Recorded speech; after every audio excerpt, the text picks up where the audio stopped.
All right, so for this deep dive, you sent over like patents and a declassified CIA document and even a website about sound waves and consciousness. Wow. This is going to be an interesting one. It is quite a mix. Yeah, so we're diving headfirst into the world of mind control and consciousness alteration. Yeah. How do those ideas intersect with technology, with science, and maybe even a little bit of the fringe? Yeah, it's so interesting that the sources you picked represent such a broad spectrum of thought on this topic. I mean, you've got hard science patents sitting alongside speculation about things that just sound straight out of science fiction. Yeah. It really shows just how many different ways people have tried to understand and then also potentially control the power of the human mind. It's fascinating. It really is. Yeah. So let's just jump right in and unpack this, starting with this patent from Korea. It's called Mind Control System for Human Interfaces. And this thing makes some pretty bold claims. Yep. So it talks about using nanoelectronic chips to treat diseases and then even control individual nerve cells and even genes. And then it even goes as far as suggesting this tech could be used for things like financial transactions and personal identification. Yeah, this patent is a great example of how rapidly technology is advancing, but it also raises a lot of questions. Right. While using nanotechnology, particularly these nanobiosensors, which are essentially these tiny sensors at the molecular level, to monitor and influence biological processes is a real area of research. But the patent's claims about controlling genes and nerve cells at that level of precision is still largely theoretical. So you have to remember that patents, they protect ideas, Right. but they don't necessarily reflect technology that's actually achievable like right now. So this patent is more like a glimpse into what might be possible down the road. Exactly. But even as a theoretical concept, I think it's worth considering the implications. Okay. Like imagine if someone could control your genes or your nerve cells with nanochips. I mean, the potential for misuse is just enormous. We're talking about the possibility of coercion, manipulation, maybe even something like thought control, Right. It really makes you wonder about the ethical boundaries of such powerful technology. Yeah, it definitely seems like something straight out of a dystopian novel. And speaking of kind of blurring the lines between science fiction and reality, this patent even throws in a reference to blue beam technology. Oh, yes. Blue beam. Yeah. That's a conspiracy theory that suggests that technology could be used to project images into the sky, Oh, wow. possibly to stage like a fake alien invasion or some kind of religious event. Oh, wow. It's a good reminder that sometimes, even in what seem to be scientific documents, you can find ideas that are more about speculation than hard evidence. That's a good point. It's like a reminder to always keep that critical thinking cap on, right? Absolutely. Speaking of critical thinking, let's shift gears for a moment and look at a piece of history. Your sources include a declassified CIA document on Project Encultra, which was the CIA's real-life Cold War-era mind control research program. Wait, so mind control experiments weren't just like a thing in spy movies? Unfortunately, no, Encultra represents a pretty dark period in the history of both intelligence agencies and scientific research. Driven by paranoia during the Cold War, the CIA actually experimented with all sorts of methods, often unethical ones, to try and manipulate and control human behavior. They looked into psychedelic drugs, hypnosis, and other techniques that basically aimed to break down a person's sense of self and make them susceptible to suggestion. So from futuristic nanochips to Cold War era experiments, we're seeing a pattern here. This intense desire to crack the code of the human mind. Yeah, it's definitely a recurring theme. And your sources also delve into another approach to kind of influencing consciousness, and that's sound waves. And that's where the HemiSync website comes into play. I've heard of HemiSync before, but mostly in the context of meditation and relaxation. Right. How does that tie into all of this? So HemiSync is a technology that claims to use sound waves, specifically something called binaural beats, to alter brain states. Okay. So imagine you're wearing headphones, and each ear hears a slightly different tone. And your brain, trying to make sense of this, creates a third phantom frequency. Okay. And that's the binaural beat. So it's like an auditory illusion. Exactly. And the idea behind HemiSync is that these binaural beats can actually influence your brainwave activity, potentially shifting you into different states of consciousness. And they say it can be used for things like relaxation or focus or even inducing altered states of awareness. Now, this is where it gets really interesting for me. Okay. You mentioned earlier that patents don't always reflect achievable technology.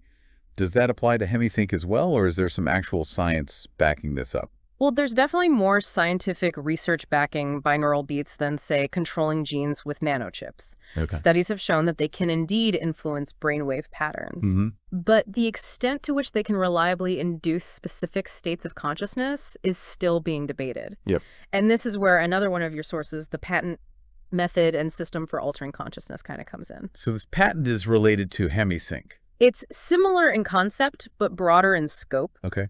This patent describes a process for inducing specific brainwave patterns through sound, light, and other sensory input, Okay. basically creating a system that could potentially tailor a person's state of mind. Wow. So while the patent itself doesn't specifically mention hemisync, it aligns with this idea that external stimuli can be used to influence our internal world. Okay. Now, whether that translates into like reliable and predictable mind control, and that's a whole other question. Right. Yeah, I can see how this kind of technology could have incredible potential for things like therapy or education, even entertainment. But as we've already discussed, the potential for misuse is there too. Absolutely. And it's also worth pointing out that this idea of influencing the mind with technology isn't limited to sound waves. Mm-hmm. Another one of your patents, nervous system manipulation by electromagnetic fields for monitors, takes a completely different approach. Okay, let's break this one down. Mm. We're talking about the electromagnetic fields that come from things like computer monitors, right? Sweet. How could that possibly be used to manipulate someone's nervous system? Well, that is the million-dollar question, isn't it? Yeah. So we know that electromagnetic fields can interact with the human body. Right. I mean, think about MRI scans, which use powerful magnetic fields to create images of our internal organs. All right. But this patent takes things a step further, suggesting that specific frequencies of electromagnetic radiation, like those emitted by monitors, could be used to directly stimulate or disrupt nerve function. So theoretically, you could be sitting in front of your computer and someone could be like messing with your nervous system through the screen. That's the idea that the patent puts forward. Oh. Now, how realistic that is a matter of debate. Okay. The patent itself doesn't provide much in the way of concrete evidence. And the scientific community is still pretty divided on the extent to which low-level electromagnetic fields can have like a direct impact on brain function. However, your sources do also include some intriguing historical context that kind of adds another layer to this discussion. You're talking about that declassified CIA document again. Precisely. It mentions research conducted in the Soviet Union by a Dr. V.A. Kolotlov, Okay. who was studying the effects of what he called subthreshold exposures to a constant magnetic field. Basically, he was exposing people to very low levels of magnetic fields and looking for any kind of noticeable changes. And what did he find? According to the document, Kolotlov claimed to have observed measurable physiological and psychological changes in his subjects. Wow. Now, it's important to remember this research was conducted during the Cold War, a time of intense secrecy and propaganda. Right. So it's difficult to independently verify these claims. Okay. However, it does raise some interesting questions about whether the effects of electromagnetic fields on the human body are fully understood. Yeah, definitely. So we've gone from nanochips and sound waves to electromagnetic fields. It's like we're building a toolkit of potential mind control methods. It seems that way. But where do conscious machines fit into all of this? Oh, this is a good one. Yeah, I see you have another patent pulled up. Yeah, this one is particularly thought-provoking. Okay. It's titled System and Method for Conscious Machines, and it outlines a framework for creating machines that possess a form of consciousness. Wait, are we talking about like robots that can think for themselves? Not quite robots, but the concept is similar. Okay. This patent proposes a system where machines can actually learn and adapt and potentially even have subjective experiences like humans. Whoa. It goes beyond just artificial intelligence that can solve problems. Mm-hmm. It aims to create machines that can truly think and maybe even experience the world in a way that we would recognize as consciousness. This is blowing my mind. If you could actually create conscious machines, Yeah. what would that even mean for humanity? Yeah, it's a question with just enormous philosophical and ethical implications. Yeah. On the one hand, you could imagine like incredible advancements in fields like medicine or space exploration or even art, driven by machines that have human-level creativity and problem-solving abilities. Right. But on the other hand, it raises concerns about what happens when machines become self-aware. Mm-hmm. Do they have rights? Could they potentially even surpass human intelligence and become a threat? It's like something straight out of a science fiction movie. Yeah. But I guess with all the advancements we've seen in AI lately, it's not that far-fetched to imagine conscious machines becoming a reality someday. Exactly. And to add another layer of complexity, your sources also highlight research into areas that are even further outside the mainstream, like parapsychology. Parapsychology, we're talking about ESP and telepathy and all that. That's right. Your declassified CIA document actually dedicates a significant portion to outlining Soviet and Czechoslovakian research into parapsychology, telepathy, and what they call biological energy transfer. These were areas that Western scientists largely dismissed, but the Soviets seem to be taking them quite seriously, perhaps even exploring potential military applications. So espionage, the Cold War, and psychic research all mixed together. This is getting wild. It definitely adds an intriguing historical dimension to our deep dive. It does. The document suggests that the Soviets were particularly interested in the work of a Dr. Kahuta, who theorized about something called mention as a form of energy that could be transmitted between individuals. Mention as a form of energy. What does that even mean? It's a pretty out there concept. Kahuta believed that mention was a real measurable force that could explain phenomena like telepathy or psychokinesis, and even the influence of one mind on another. So essentially mind control of that technology. That's one interpretation, but it's important to note that Kahuta's theories were never widely accepted within the scientific community. And there's no concrete evidence to support the existence of mention as a form of energy. And much of what's written about his research is shrouded in Cold War secrecy, making it difficult to assess its validity. Right, so another grain of salt moment. Yeah. But even if it's purely theoretical, it's still fascinating to think about the possibility of harnessing the power of the mind in ways we haven't even begun to imagine. It certainly speaks to like the enduring human fascination with the mysteries of consciousness and the potential to tap into its hidden powers. And speaking of tapping into power of the mind, we have 2 more patents in your stack that focus on a more direct approach, brainwave synchronization. Brainwave synchronization, is that related to the hemisync technology we talked about earlier? It's similar in concept, but these patents take things a step further. Okay. The first one, simply titled Brainwave Synchronizer, describes a device that uses a combination of light and sound to entrain brainwave activity to specific frequencies. So it's like a more high-tech version of hemisync using both auditory and visual stimulation. Precisely. And the second patent method of an apparatus for inducing desired states of consciousness goes even broader. Right. It describes a system for creating and delivering a whole range of sensory stimuli, light, sound, even tactile sensations, all customized to induce specific mental states. This is incredible. It sounds like we're moving from the realm of speculation into something that's starting to resemble actual technology. Yeah. Could this be the future of mind control? It's certainly a possibility, though, one that raises a whole host of ethical concerns. Yeah.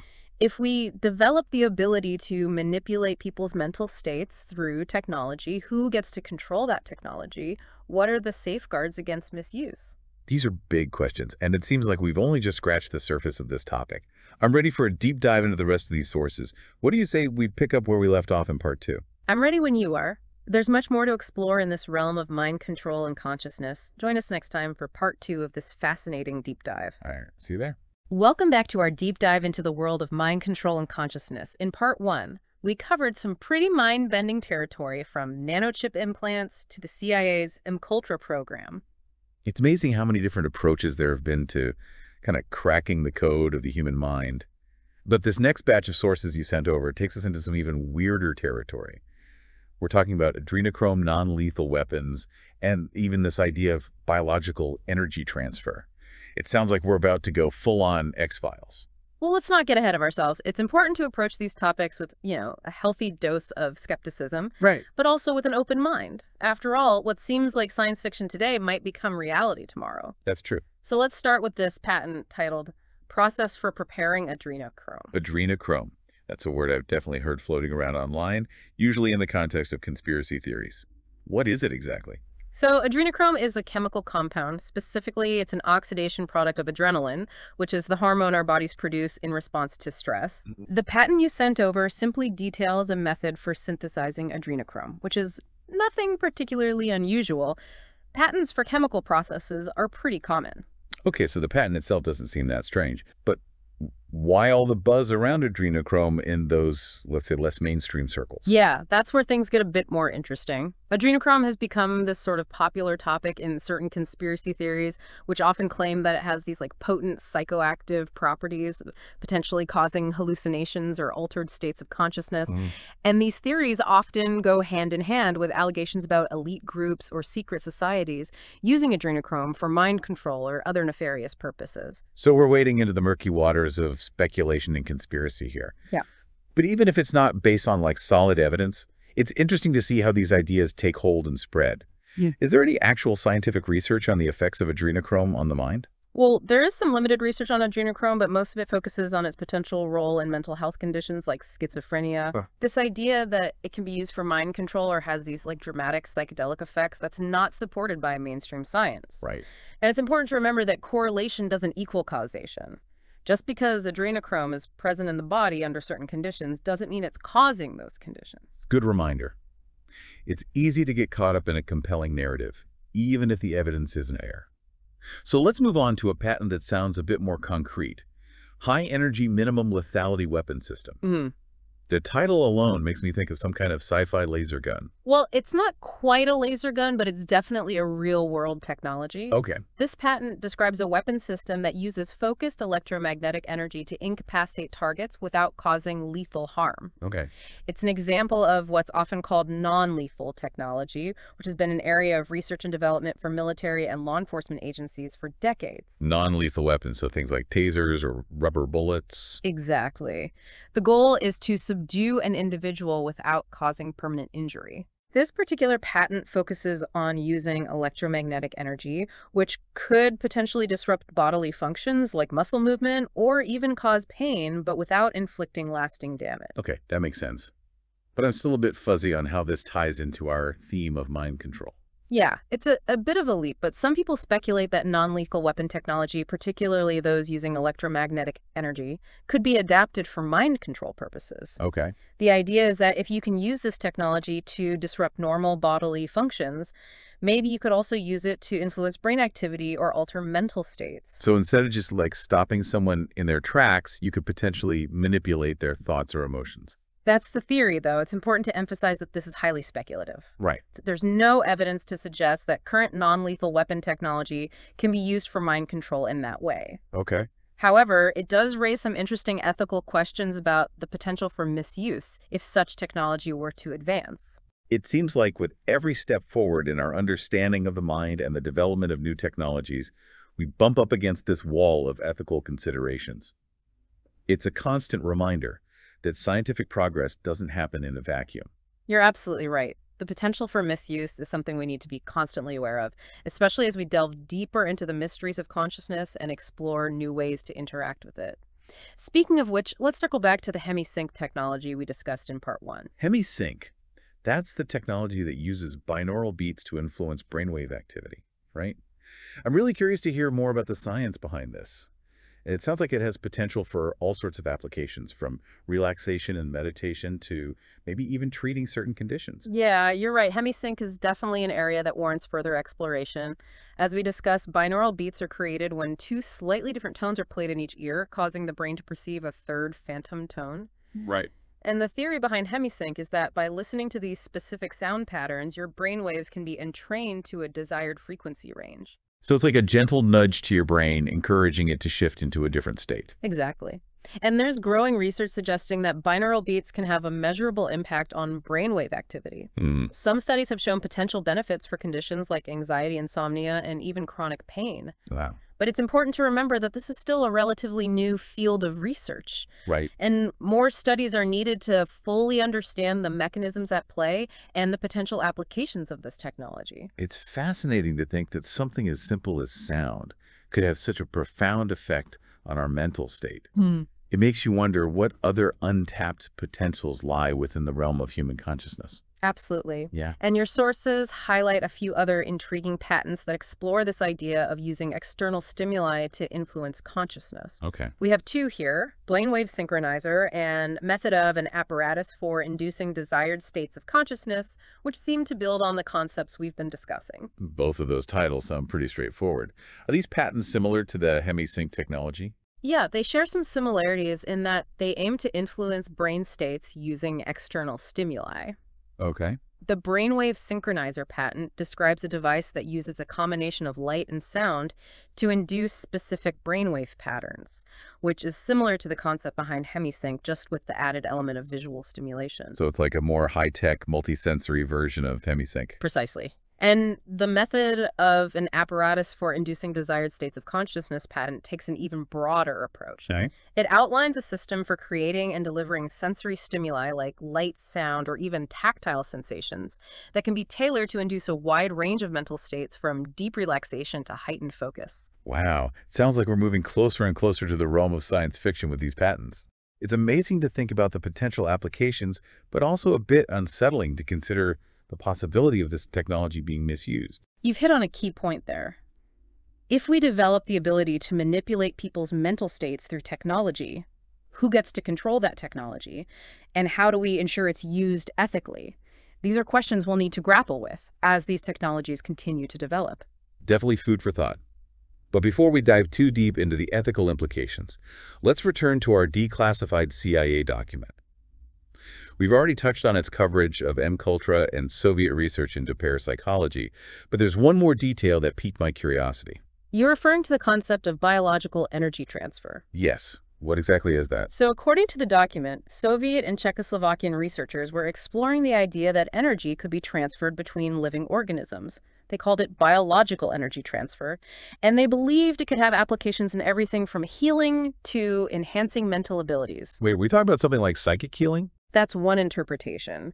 The document suggests that these researchers were exploring the possibility of using this biological energy for therapeutic purposes, potentially healing injuries or even enhancing cognitive function.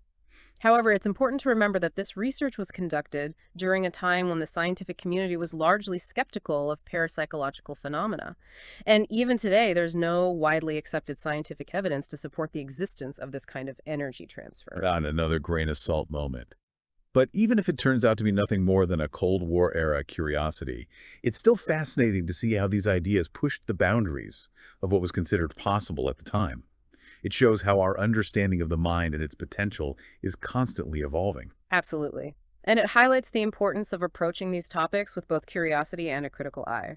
There's still so much we don't know about consciousness and its limits. But before we get too lost in the existential question, there's one more intriguing aspect of your sources I'd like to unpack. Okay, I'm all ears. What else have you got for me? Well, remember how we talked about the idea of influencing brainwave activity through sound, like with hemisync? Yeah, that was super interesting. Yeah. Are you about to blow my mind with even more high-tech brainwave manipulation techniques? Not quite, but we are going to delve into some historical context that sheds light on how these ideas have been explored in the past. You see, your declassified CIA document also mentions research into a concept called psychotronics. Psychotronics? That Yeah. sounds like something straight out of a science fiction novel. It does, doesn't it? Yeah. But in the context of this document, psychotronics refers to the idea of using electromagnetic energy to influence the human mind.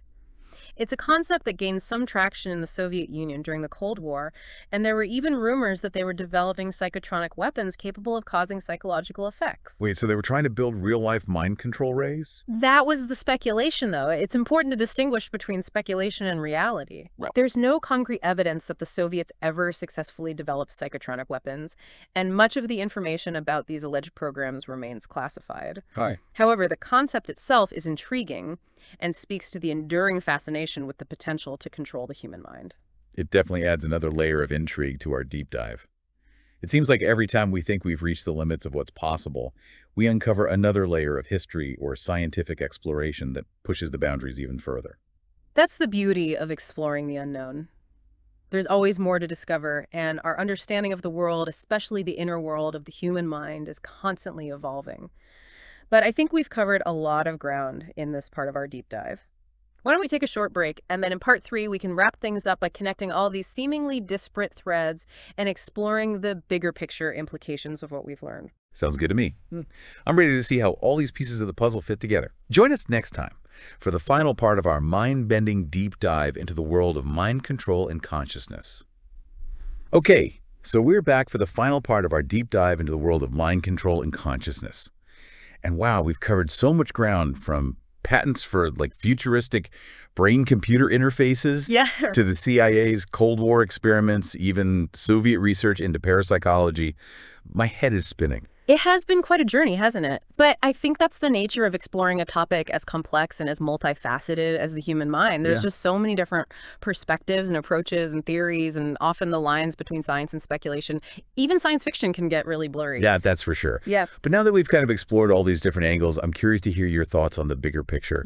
What are the key takeaways from all these sources? Like, is there a common thread that kind of ties them all together? I think the overarching theme that emerges from your sources is this enduring human fascination with understanding and ultimately controlling the power of the mind. Okay. Whether it's through cutting-edge technology like, nanoelectronics, or exploring less conventional methods like sound waves, or even this alleged power of biological energy transfer, the goal seems to be the same: to unlock the secrets of consciousness and then perhaps even harness its potential for a variety of purposes. Yeah, it's almost like we're collectively trying to crack the code of our own minds. But as we've discussed throughout this deep dive, the potential for both good and bad is just enormous. It is. On the one hand, imagine the possibilities if we could reliably influence brain states or even achieve something like telepathic communication. Right. We could revolutionize medicine education, even the way we interact with each other. I mean, the potential benefits are truly mind-boggling, but as we've seen with so many technological advancements, there's always the risk of unintended consequences. Right. The same technology that could be used to, treat mental illness or enhance cognitive abilities could also be used to manipulate or coerce or even control individuals against their will. It's a scary thought. Yeah. And it seems like the further we push the boundaries of science and technology, the more complex these ethical questions become. I'm thinking back to that declassified CIA document and the discussion of Soviet research into parapsychology. Yeah. It's a good reminder that the quest to control the mind isn't just a modern phenomenon. It's something that's been going on for decades, if not centuries. You're absolutely right. This idea of harnessing the power of the mind for political or military gain, it is a recurring theme throughout history. And as our understanding of the brain and consciousness advances, the potential for both beneficial and harmful applications will only continue to grow. We're really entering uncharted territory. Yeah. And it's crucial that we proceed with both caution and a deep sense of responsibility. Okay, so we've established that the human mind is incredibly powerful and that the potential for both good and bad is immense. But where do we go from here? What are the key things we should be thinking about as we navigate this uncharted territory? I think one of the most important takeaways from this deep dive is the need for open and honest conversations about the ethical implications of these technologies. Yeah. We need to engage in thoughtful discussions about where we draw the line between acceptable and unacceptable uses of, mind-influencing technology. Who gets to decide what those boundaries are? How do we ensure transparency and accountability? These are really complex questions that are going to require input from scientists, ethicists, policymakers, and society as a whole. Yeah, it's like we need a whole new set of ethical guidelines for the 21st century, specifically tailored to the potential of mind-altering technologies. Exactly. And we also need to be wary of hype and misinformation. Right. As we've seen with some of the sources you provided, there is a lot of speculation and exaggeration surrounding mind control, especially in the realm of conspiracy theories. Right. So it's important to approach these topics with a critical eye, to separate fact from fiction, and to really rely on credible scientific evidence. So basically, don't believe everything you read on the internet, especially when it comes to mind control. Exactly. But don't let skepticism stifle curiosity either. Okay. The human mind is a fascinating and complex organ, and there's still so much that we don't know about it. Right. So continuing to explore these mysteries while being mindful of the potential risks and the ethical implications is really crucial for our understanding of what it means to be human. Well said. I think that's a great note to end on. This deep dive has been eye-opening, to say the least. It's made me realize just how much potential the human mind holds for both good and bad. I'm walking away with a renewed sense of wonder about the mysteries of consciousness, but also a deeper understanding of the responsibility we have to ensure that these powerful technologies are used wisely and ethically. I couldn't agree more. The future of mind control and consciousness is yet to be written, and the choices that we make today will have a profound impact on that future. Yeah, that's a powerful thought to leave our listeners with. Thanks for joining us on this incredible journey into the world of mind control and consciousness. Until next time, keep exploring, keep questioning, and keep wondering about the amazing potential of the human mind.